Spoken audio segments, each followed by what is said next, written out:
maybe he thinks it's okay not to pay people who do work. I don't. Voting? Who cares about voting? Bit of pine and mint.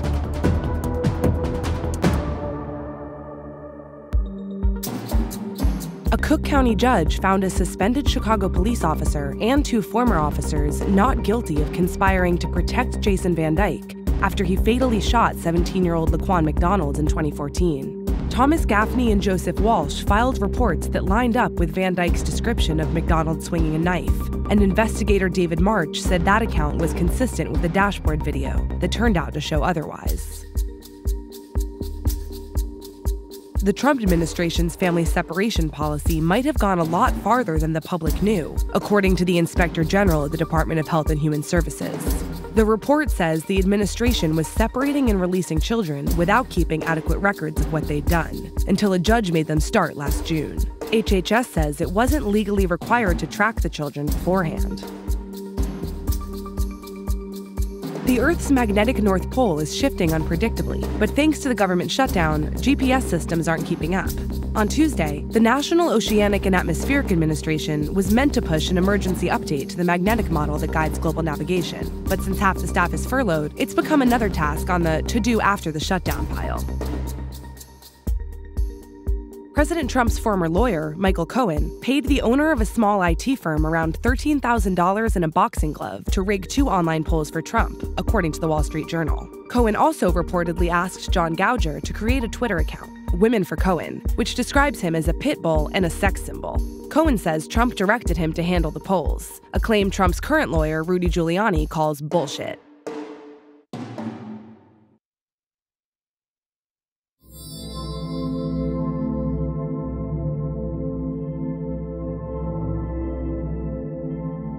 Speaking at the Capitol this morning, Speaker Nancy Pelosi doubled down on her suggestion from yesterday that if President Trump is going to keep the government shut down, he should delay the State of the Union address, which, after all, happens at the Speaker's invitation.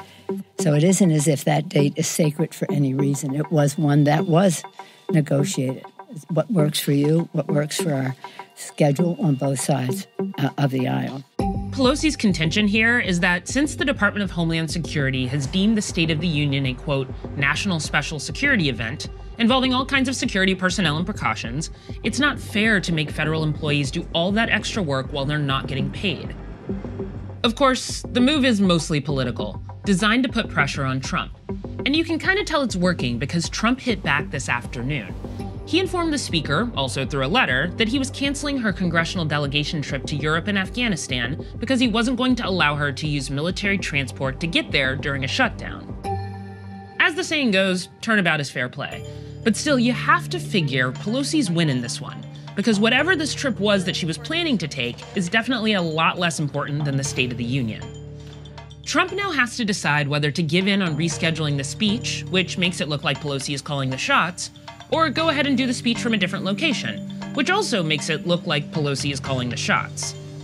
Trump has worked to cultivate the idea that he is a genius operator and deal maker who dare not be crossed because he and he alone has the pulse of real America. Finally, though, the Donald is up against an adversary strong enough to subvert this dynamic: the Nancy.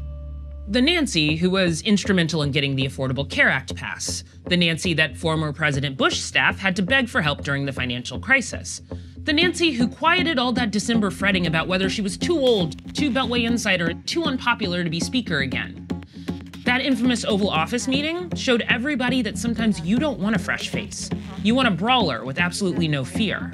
Mr. President, please don't characterize the strength that I bring to this meeting as the leader of the House Democrats who just won a big victory. There are more things that Nancy Pelosi can do to put the screws to Trump. I talked to John Summers about that. He worked as the communications director for one of Pelosi's kindred spirits, Senate Majority Leader Harry Reid. What else can she do to keep the political pressure on the president? For example, congressional field hearings. Go out in some of these districts, battleground districts, for example. Hold field hearings in those districts and, start bringing up federal employees who are out of work, some of the businesses who are suffering as a result of that loss of business. They can hold oversight hearings and start calling in agency heads and asking them, what are you doing right now? How are you actually doing your job? IRS is calling in 46,000 workers. How does that fall under the definition of essential employees dealing with life and property?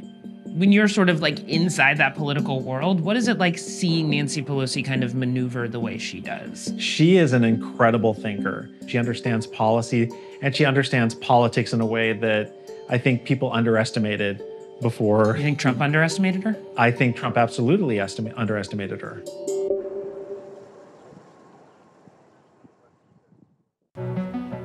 Last November, Florida voters overwhelmingly repealed one of the nation's most draconian voter disenfranchisement laws, giving an estimated 1.4 million convicted felons the right to vote.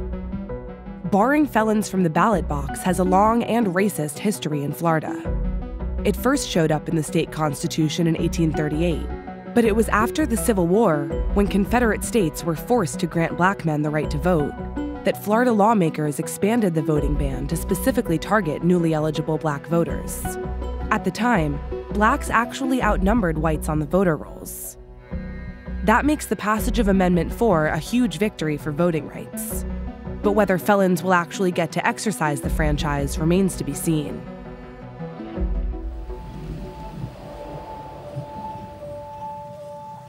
This is my parents' old house. This was the first place I had came when I first returned. I came straight here. Kaden, open your folder so I can see what you did today. When Demetrius Jafunza was 18, he was convicted of armed robbery and sent to prison for 4 years. And you did this by yourself, your math by yourself? It's been 20 years since he got out. Since then, Jafunza got a college degree and a job as a paralegal and is studying for his master's in mental health. What are you eating? Peanut butter and Cheeto sandwich? He got married and became a father to 3 kids. But what he's never done is vote. Do you remember, was there a moment when you realized, I can't vote, this is really significant? When I first came home, this would never be an issue that I would talk about. Voting? Who cares about voting, you know? But when it really hit me is when my first child was born. And I started thinking about his school, his education, his life, and things that I'm responsible for as his father. You can't fight for your child the way you want to if you can't vote, because you don't have a say-so in anything that affects him or her. So when Amendment 4 was proposed, Jafunza campaigned for it. And now that it's passed, he was one of the first to register. This is the first time in my life I've ever done this, so I'm kind of excited about that. I'm just glad to be a part of history. Oh, Demetrius? Yes, sir. Where can I sit? Which, either one to fill out? Either one. Whatever's convenient for you. Mr. Turner, can I ask you a question? Mr. Turner, have you been told that? Yep, perfect. You'll be registered to vote. Congratulations. Thank you. Thank you so much. You'll get your voter card in the mail. Demetrius, Thank congratulations. This is a big deal for more than just Jafunza. More than 1 million new votes could mean a lot in a state like Florida. Here, recounts have almost become expected, and some of the biggest recent elections have come down to just thousands, sometimes hundreds of votes. Turnout is typically pretty low among former felons, and those who do vote aren't guaranteed to back a particular party. But the demographics have Democrats excited. How we do? Pass the toast to. Hallelujah! Praise the Lord, hallelujah! We're going to vote. 28% of the newly eligible voters are African American. And if just 1/10 of those 1.4 million newly eligible voters turn out, they could easily swing a major election. But Florida's Republican leaders, including newly elected Governor Ron DeSantis, want to pump the brakes on the amendment. The text of the amendment is pretty cut and dry.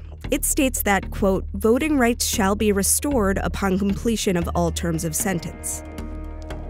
But Republicans, like State Senator Dennis Baxley, say they still want legislation to clarify how to implement it. Whatever we're doing is going to be about compliance. It's not going to be about who's eligible. Anything we would do would be how-to things. That's all. So that there's not mishap or an opening for mischief. Because, like I say, we all know that elections are high stakes.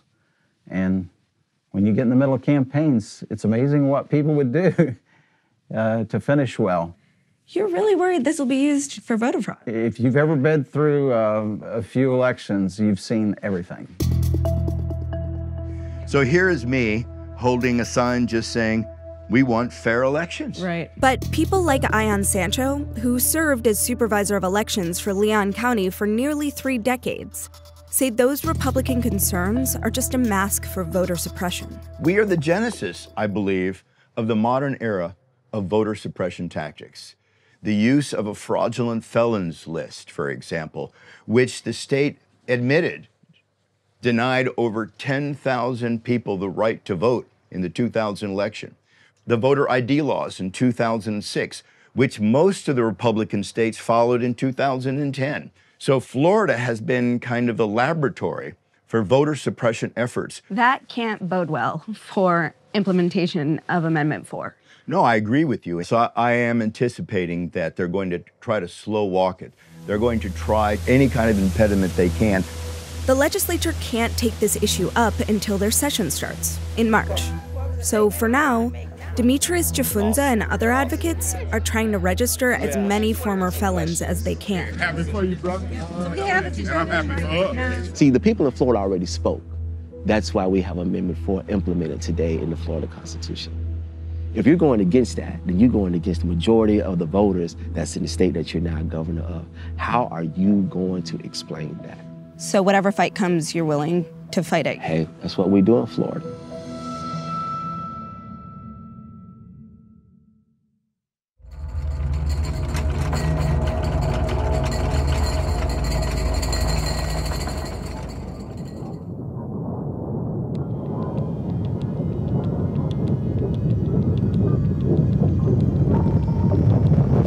I could feel the shaking. It first felt like a train, like rumbling past, but then it got extremely strong.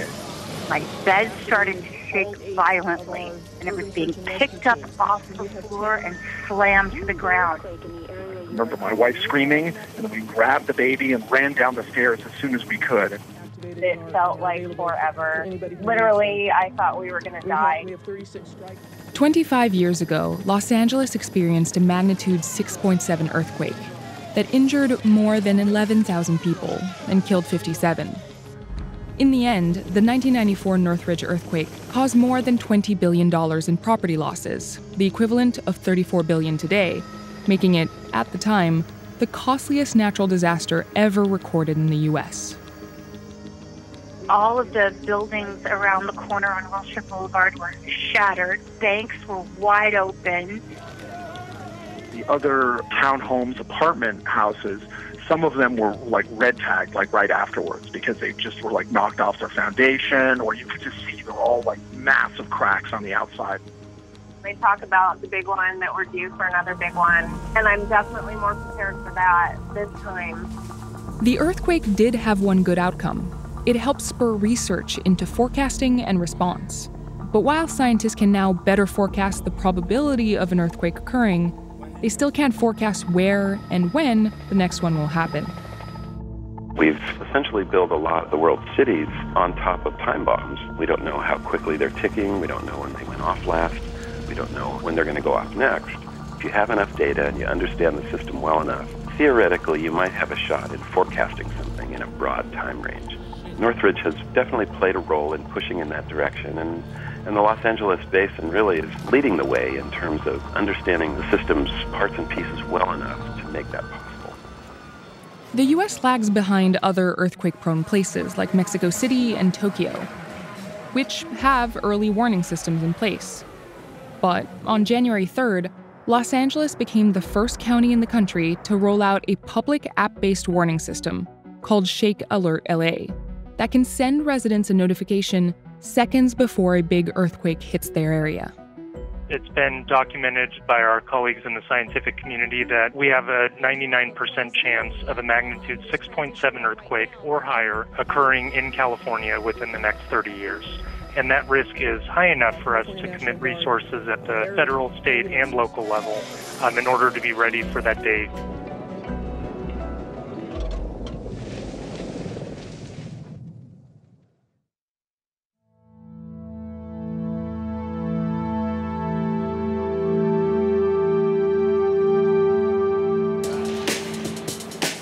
This is Vincent Morrow. He's studying for one of the hardest tests in the world.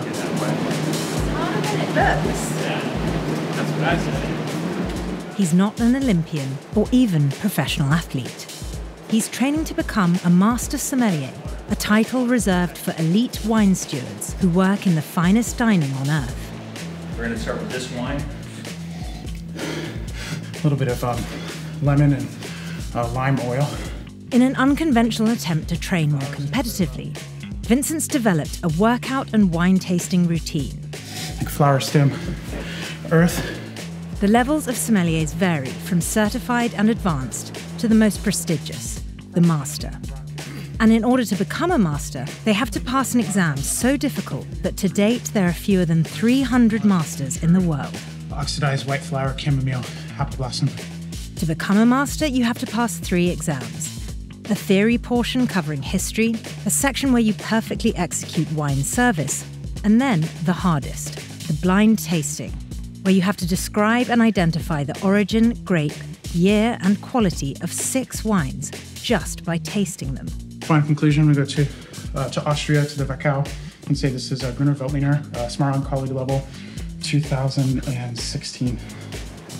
On average, about 10 to 12% who take the test actually pass each year. But last year's results were unprecedented. A record 24 sommeliers passed. The culmination of what is the most successful Master Sommelier exam we have ever done. Congratulations.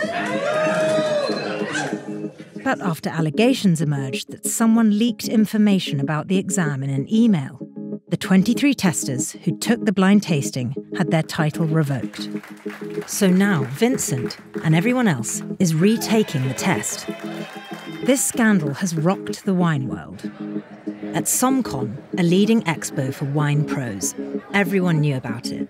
One person on the panel leaked all the information from the exam. The exam board has not named who cheated or who leaked the results and declined an interview, but did say in a statement that the examination was compromised by the release of detailed information concerning wines in the tasting flight. The community reaction to the invalidated exam has been all over the place. I don't know and frankly don't want to know who's responsible on any level at either end. My heart broke years upon years, and to get to this point, just to have it taken away over a rumor.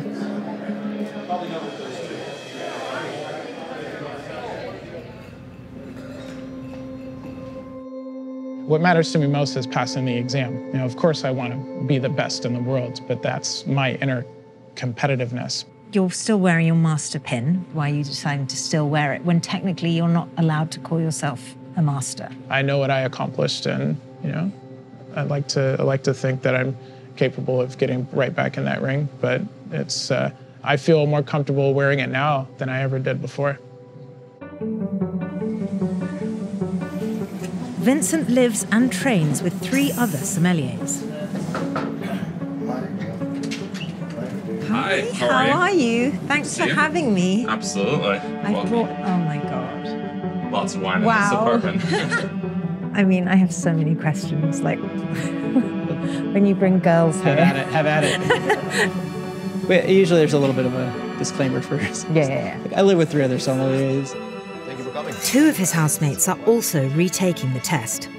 Last time Andre passed, Jeremy didn't. At least some of the people who passed the exam had been given information on some of the wines that were included in the exam. But none of you guys. No. Was there a conversation where you said, well, why should we have to suffer for something that didn't happen to us? It's not fair. And that was absolutely a part of it, of that feeling of like, what about us? The first 2 days, I didn't speak very much with Andre or Vince. To be fair, we didn't really speak a lot with anybody those couple of days. I hadn't blind tasted anything in weeks. I specifically refused to do so. I wanted to, explore other things in life. Unfortunately, this happened with the tasting exam, which is the most unpredictable of any of the parts. So many people have the ability, and just in that moment, in those 25 minutes, they don't. That's the tricky part. Without the certification, we don't exist. Although the Byzantine process of becoming a master is costly and all-consuming, there is a lifelong payoff for passing. By virtue of passing this exam, there is a huge monetary boost, about $70,000, that you could add to your yearly earnings. There's an underripe mango quality, crushed white rock. It's like almost like a rock quarry. Kind of tastes like chewing double-mint gum. In terms of spending, this year alone, actually totaled it up, and it was about $7,000 in wine. So I've been working as a sommelier for 7 years. All in, I've probably spent between $10,000 and $15,000. I'm probably north of $60,000. I've been doing this for 9 years. I passed my Master Sommelier exam on my 6th attempt. Even with years of training and multiple retests under their belts, they'll have to do it all over again. And so the exam's in a couple of weeks. Correct. If you don't pass, what would that mean? I mean, it would be really hard. At the end of the day, I realized as devastating as it was at first, that not going to stop trying to pass it. I'm preparing for the worst and hoping for something better than that.